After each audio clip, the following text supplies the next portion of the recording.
Hello, I'm Dr. Shannon Farrell, and I'm the leader of the project entitled Mental Health Issues for Farmers, Their Families, and Their Communities. And while that may be a long title, our goal is simple. We just want to provide you with the resources that you need to improve your mental well-being. This project wouldn't have been possible without funding provided by USDA NEFA through the Southern Risk Management Education Center, and we're very grateful for their support. Today, I'm here to introduce a presentation by Dr. Matt Brosi entitled An Introduction to Mental Health. This is a very important video covering a lot of information, so we've broken it into two parts for you. In part one, Dr. Brosi is going to provide an overview of mental health issues that we face both as a state and as a nation. In part two, Dr. Brosi will address some very specific mental health concerns and how those concerns can be addressed. Along with this presentation is a very quick survey to complete after you've watched, and we would greatly appreciate your feedback on that survey. Additionally, you'll find a link to the project website with many more resources that you might find useful. We appreciate your time in watching and joining us today. Hi, my name is Dr. Matt Brosi. I'm a faculty member here at Oklahoma State University, and I also have a state extension appointment with Oklahoma Cooperative Extension. This is a presentation that's really meant to just be an introduction to mental health. It's a part of a series of this project focusing on farm stress and rural health. And so we thought it would be important to present, to provide an overview of mental health issues throughout Oklahoma and the nation. So why are we focusing on this discussion today? Well, first and foremost, mental health issues are really common, yet severely overlooked. What's usually happening is that there's a general lack of understanding about mental health in America, mental health in family systems, mental health in individuals, that leaves a lot of people feeling unsure how to address the topic or how to address an individual who might be struggling with mental health issue. Inadvertently, then it can also lead to a cavalier attitude towards mental health issues where we are quick to dismiss without fully understanding. Having a mental health issue can be quite stigmatizing for those who are struggling as well. So there's oftentimes a fear of being misunderstood or being invalidated. That can either be perceived invalidation or actual literal invalidation in terms of people not understanding fully what the mental health condition involves or is like to be experienced, leaving people feeling like they may be judged. Perhaps they did something wrong, perhaps they're not strong enough, perhaps they didn't pray enough. And so this leaves a lot of individuals feeling like they need to battle in silence. And so they feel like it's easier to just not say anything so that they don't get let down or that they're not misunderstood. One of the interesting things that's going on right now is the COVID-19 situation. This is undoubtedly going to have implications for mental health, well-being, and substance abuse. What we're seeing is a lot of individuals who had normal and natural resources at their beck and call, maybe a professional or a clinician or even a substance abuse group like AA or Narcotics Anonymous. Those resources aren't available to those individuals. And so that coupled with the whole isolation factor is going to have a major implication in the near future, present and near future, in terms of anxiety rates and depression and substance abuse. So today's talk is really about bringing awareness to mental health issues. So I'm hoping to do that through a couple different ways. Just in general, talking about the prevalence and statistics of mental health in both Oklahoma and the United States, but also to talk a little bit more about some specific mental health issues so that we can bring some awareness to what those issues involve, what they're like, and really just providing a basic understanding of those elements. So I wanted to start off with some mental health statistics. In general, it's really important to understand that about 1 in 5 adults in the United States, which is about 44 million individuals, or about almost 20%, experience mental illness in a given year. And so that means that individuals are meeting criteria for a diagnosable mental illness, and we'll talk about some specifics here in a little bit. And those are high statistics, 1 in 5, if you're just thinking about the general population. I get this question a lot about, well, where are the hot spots in terms of mental health issues? Oklahoma, actually, we're going to talk about here in a little bit. Oklahoma is actually a hot spot for issues, mental health issues. The lowest is New Jersey, 14.6% to the highest in Utah. Approximately 1 in 25 adults in the United States, that's almost 10 million or 4%, experience a serious mental illness in a given year. So what's the difference between a general mental illness versus a serious mental illness? A serious mental illness is one that substantially interferes with or limits one or more major life activities. So this is where an individual is their daily functioning is impacted in some capacity. Perhaps they need hospitalization. 2/3 of individuals with known mental illness, though, don't seek treatment. And so what's happening is a lot of folks who are meeting criteria for a diagnosable condition aren't seeking the help that they need to resolve the problems or to seek support in managing those symptoms. People just aren't talking about the symptoms. So what we really need is to eliminate the stigma associated with mental illness by starting conversations and increasing our understanding of mental illness.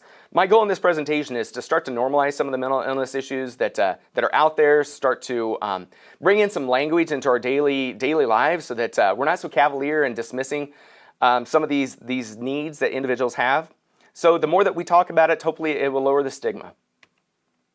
In general, I wanted to draw attention to Oklahoma. And again, Oklahoma is a great place to live, but in terms of mental illness, we're not doing as well as we could. Oklahoma has some of the highest rates for mental illness and substance use disorders in the United States. In general, we're about third in the nation for any mental illness. Any substance use disorder, that's the SUD, we're second in the nation. And then for serious mental illness, we're second in the nation as well. So we have a high prevalence of mental illness, substance use disorders, and serious issues out of the United States in total. Overall mental health ranking for Oklahoma, we're actually 49th in the nation. So we're near the very bottom. And that leaves us with just under a million Oklahomans with reported mental illness or substance abuse issues. So what's happening is we're seeing a trend in general. Oklahoma is historically known for its strength, its grit, if you will. The term grit and resilience is a strong term to describe many Oklahomans. We are able to endure lots of different stressors, including drought and tornadoes and wildfires and troubling economies. But it could be, though, that our ability to weather those storms could inadvertently leave us internalizing some of the stressors, and that stress then piles up over time, leaving us vulnerable to mental illness. So what are some of those contributing factors for mental illness in Oklahoma? Specifically, Oklahoma has a significant treatment gap. And what I mean by that is Oklahoma has a history of poor mental health funding at the state level. In general, we've been left with needing to prioritize different legislative needs and budgets, allocate our budgets in different ways, but that's left us without a solid system of community-based mental health care. Where that leaves us as well is we've got about 700 to 950,000 adult Oklahomans needing services. However, the problem is that most of those receiving the care aren't receiving the care that they need to fully recover from their illness. And what that image that comes into mind is what this picture kind of represents here is the ER model, the emergency room model. Where available, mental health treatment typically goes to the most sick. So you got to imagine if somebody's starting to exhibit symptoms, maybe either depressive symptoms or anxiety symptoms, and they're dealing with multiple stressors in life, and those stressors are starting to pile up. And we've got another presentation in this series that's talking about the stress overload process. But what happens is those individuals, instead of getting help at that point or that point in time, they inadvertently wait a little too long until the mental illness kind of takes full grip. And then at that point, they may need some more acute type of treatment or hospitalizations or services. The stats on this is 6 out of 10 adults with mental illness in Oklahoma aren't getting the needed treatment. And another layer of this is with our adolescent youth. We've got about 4 out of 10 youth not getting the needed services as well. The interesting thing about the treatment process is that there's a major delay in seeking services in terms of years. When individuals build up the stress, it turns into a mental illness issue. It typically takes individuals a significant period of time before they actually take the leap into seeking out services. It could be professional help, talking to a physician, talking to a clergy member about something. And some of that is attributable to that stigma that's associated with mental illness overall. Another hiccup related to this is that once an individual then decides to seek services, it could be a period of time before they're able to be seen. I know that we have a significant drought of available psychiatrists in Oklahoma. And so the wait list to getting into a psychiatrist can actually be weeks or months, depending on location. This is also compounded by services available in rural communities as well that may not have those types of services available. We've also got another layer of this issue related to our incarcerated population. So we have a high proportion of individuals in prisons, in the prison system, that has a mental health issue as well. And those individuals in those systems are oftentimes going without services in addition.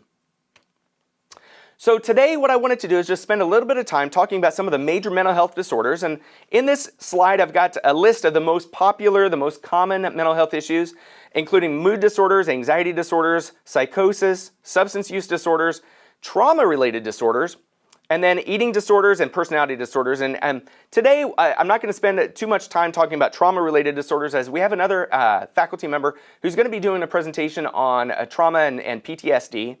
And then eating disorders and personality disorders are a little lower on the commonality and the frequencies, but they're still prevalent. But today I'm going to be talking about these first four. So I wanted to start off with mood disorders. A mood disorder is a group of diagnoses in the Diagnostic and Statistical Manual. It's the DSM-5. It's our classification system where a disturbance in the person's mood is the underlying feature. And about just under 10% of adults have had any mood disorder in the last year. There are four overarching categories of mood disorders. The first one is major depressive disorder. Major depression, this is almost 7% of U.S. adults have had a major depression episode within the last year. This is overwhelmingly described as a condition in which individuals have a depressed mood, have difficulty or have changes in their eating or sleeping habits, have difficulty reaching out, maybe they have suicidal tendencies, things like that. It's different from bipolar depression. And bipolar, there's two different classifications. There's bipolar 1, bipolar 2. But bipolar is actually known for its mood swings. So an individual could have a swing from a major depressive episode into a manic episode, or where they exhibit high energy or engage in risk-taking behaviors. The different kinds of bipolar depressions classifications are rooted within whether or not there's a presence of a major depressive episode within a given period of time, and then whether an individual is experiencing extremely high manic episodes or what they call hypomanic episodes, which aren't as elevated as those highs. The other two depressive typologies, one's postpartum depression. That's kind of understood in society, where after the delivery of a baby, the chemicals in the woman's system is maybe leading them to experiencing those depressive episodes. Sometimes individuals can weather that down period and come out of it. Other times, professional assistance or even some medication management can help with postpartum depression. The last one is seasonal depression, seasonal affective disorder. This is related to, you usually see this in more northern territories in the U.S. Or the world, where the sun isn't as available. And so individuals aren't getting the vitamin D, or they're not getting out and about as much because of the weather patterns, and so they're just isolated a little bit more. The interesting thing about depression is not just simply a chemical imbalance. And so that's something to understand, is that there is a biological basis, though, and it's not simply a psychological weakness or something to get over. Somebody isn't strong enough to weather, a challenge or a loss or isolation, something like that. But there's actually two things that I wanted to draw attention to. One is the stress overload process, and I'm referencing back to another presentation in this series. But stress overload actually decreases new neuron growth in the brain. And the specifics of this is that the hippocampus region, where memory and emotion is processed, it's not regenerating those cells to help individuals maintain their normal routines. And so that's why you oftentimes see people experiencing a fog, or not dealing with emotional stress as well, or memory loss. So there is a stress overload process that affects the brain, but there's also a genetic predisposition as well, related to short serotonin transporter genes that help regulate mood. And so what they're finding is that individuals may be predisposed, if they've got a shorter gene related to the serotonin and dopamine kind of balance process, that the serotonin may not be as effective as somebody else with longer serotonin transporter genes. And because of that short gene, we're not able to regulate mood as effectively as another individual. Where that leaves us is that nearly 70% of United States individuals can correctly identify depression, We understand what it looks like. We see commercials about it every day. We all experience the blues or the funk or whatever terminology that we use. But what happens is that most people don't know what to do about it. So I have some information that I want to present on what can we do. It's important to understand, first and foremost, a couple key things. Depression thrives on isolation. And it's because of the isolation that individuals may develop negative beliefs about themselves. It could be a maladaptive response to an experience or even an adaptive response related to something in their environment, maybe the way they were raised, or something, an experience that they had in a relationship. But nonetheless, individuals start to develop beliefs about themselves, and it's because we internalize those beliefs and we don't process through those and form more positive cognitions that they tend to override our rational thinking, our logical thinking. Also related is a lack of trusted support systems. And this is a real challenge because, again, individuals may be isolated from positive outlets in their life, or maybe they don't turn towards trusted others because of an experience that they had that led them down a path that they started to believe that they couldn't trust those individuals. Maybe they haven't received support from a professional as well. The stress overload leads to internalizing in order to survive. So I kind of referenced that a little bit ago as well. Is that we instead of externalizing, I wear my heart in my sleeve, and so I'm constantly kind of flushing out negative emotions. And after I do that, I actually feel better. The thing is a lot of individuals, they internalize that stress. It starts to they start to believe that they may not be worthy, or they formulate distorted cognitions around I'm not safe, or something must be wrong with me, or I'm not in control. And so what happens is when we internalize, we start to survive, for lack of better words. We just isolate and keep to ourselves without externalizing that process. In COVID, I want to bring that up again. In COVID, social distancing could also limit mobilization of resources as well. So individuals that may have had those resources that kept them from being so isolated, maybe it was an AA group, and that was their resource. Their sponsor was the key person in their life that they trusted. If those individuals aren't readily available anymore, it's going to compound that isolation factor as well. It's also important to understand that there are gender differences in symptom expression with major depression or depressive symptomology in general as well. There's higher prevalence rates for depression in females. However, females typically exhibit symptoms that are more traditional. So changes in eating and sleeping, and difficulty expressing, positive affect and mood and things like that. Whereas in males, the expression of depression actually looks more like anger or aggressiveness. And so it's oftentimes misunderstood. Or individuals just simply attribute those qualities towards another symptom or a stressor overload, if you will. And so we're not truly giving depression the full credence of understanding and pointing those individuals to the supports that they need. So with that, my initial advice here is that we need to focus on genuinely connecting with others. I believe this is absolutely key. And this is both giving and receiving.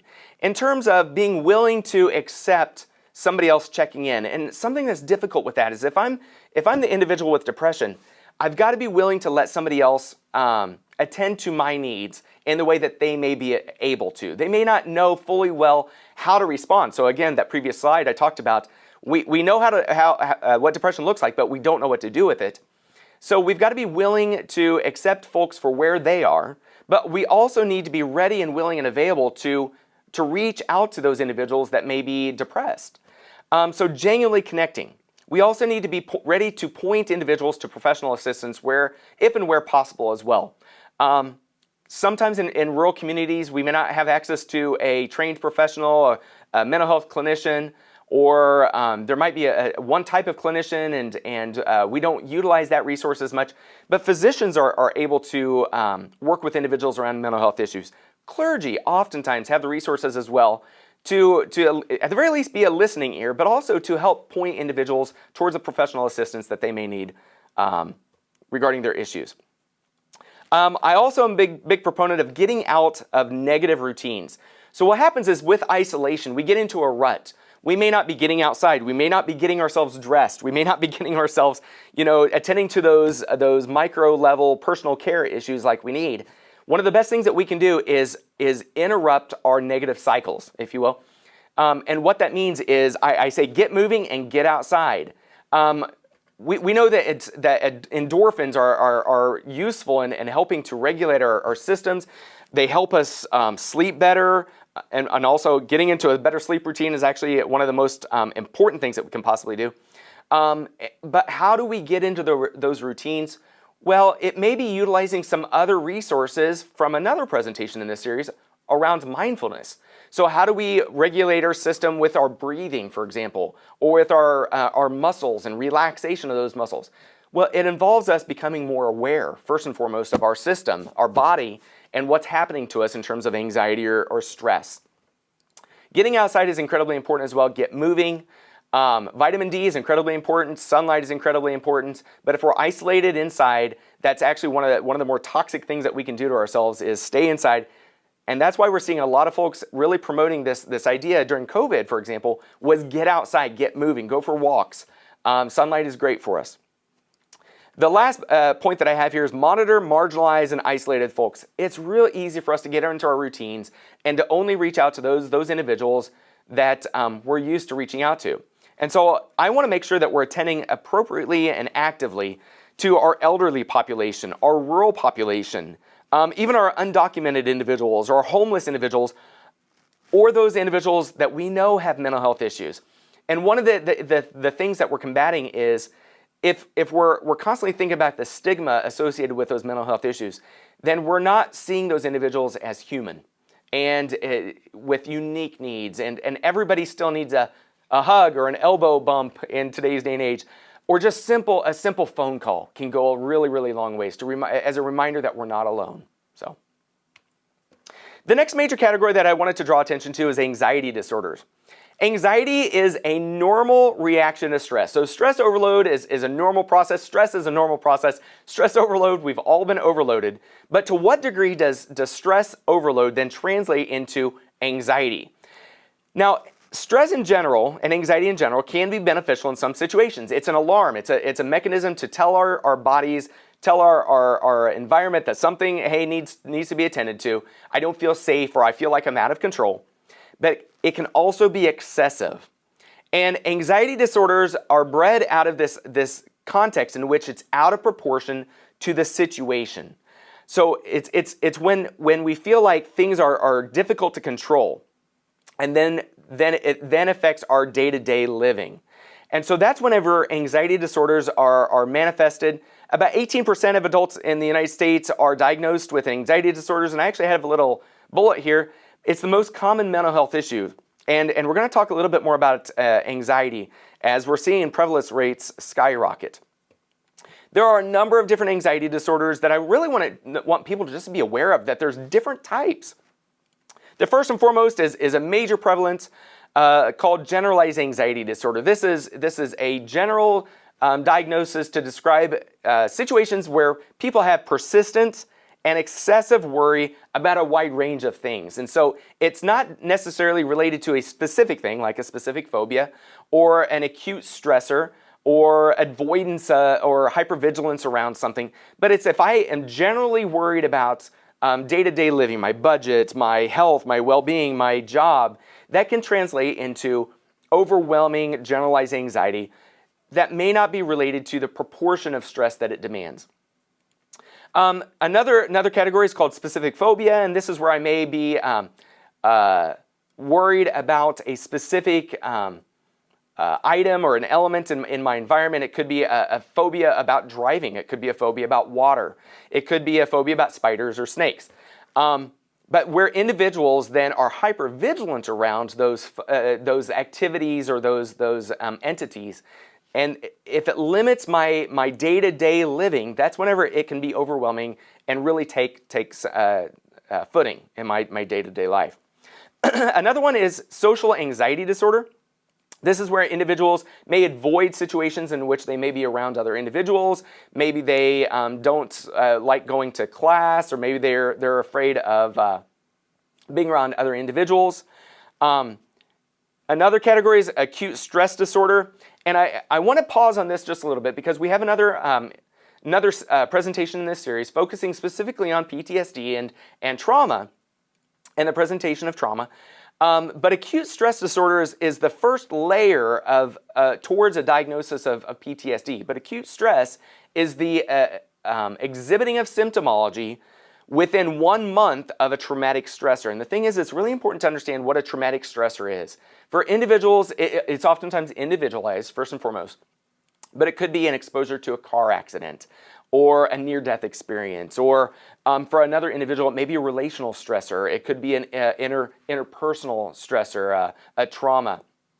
But if those symptoms go away within 1 month, you get the diagnosis of an acute stress disorder. If the disorder lasts greater than 1 month, it can be diagnosed as post-traumatic stress disorder. And that's where we see individuals starting to avoid those situations where they may have a fear of losing control or not being in control, or maybe so that's that hypervigilance and avoidance, but also where we may see some panic attacks kind of take over as well. So we see a lot of different symptomology going along with PTSD that we don't see necessarily with just acute stress disorder. We also have panic disorder, where there's an intense fear with no real threat, and so where an individual experiences the shortness of breath, those panic attacks. We also have obsessive compulsive disorder, and this is important to understand that OCD is actually part of an anxiety disorder in which I have difficulty stopping a behavior. So I'm worried that if I don't turn a doorknob, 5 times whenever I close it, that that it may be left open. Or if I don't check a knob on a stove to make sure it's turned off, that it may inadvertently get left on. But obsessive compulsive disorders can exhibit themselves in a wide range of ways, but they're extremely common. And then the last one that's part of anxiety disorders is agoraphobia. And this is where we see individuals avoiding places or situations. So you could have individuals that are worried about going outside. They may be worried that they may contract an illness if they go outside, and so they stay inside for long periods of time. One of the things that I wanted to draw your attention to with regards to anxiety, but depression could also apply here, but it's one of the best metaphors that I've ever seen in terms of understanding from the outside looking in on individuals who may be experiencing anxieties or anxiety disorders. We typically focus on the coping skills for what we see in individuals. So maybe they may be engaging in negative behavior. So we see an individual who's afraid to drive, and so we see them very dramatically avoiding driving a vehicle. Or in ourselves, we see maybe aggression or anger or frustration. But what happens is we're only focusing on what we see or what we see in other individuals. What we miss is what's happening below the surface. And it's the things that we don't see. It's those things like the feelings people may have about feeling out of control or feeling upset or jealous or depressed. Or the fears we may have about, like I said, about not being in control. Or even the motivations, what motivates me to engage in those behaviors. And what we're finding is that whenever individuals are able to have those things below the surface validated and understood and even named and labeled, it can be cathartic in helping them taking that first step towards doing something different, understanding themselves in a different way.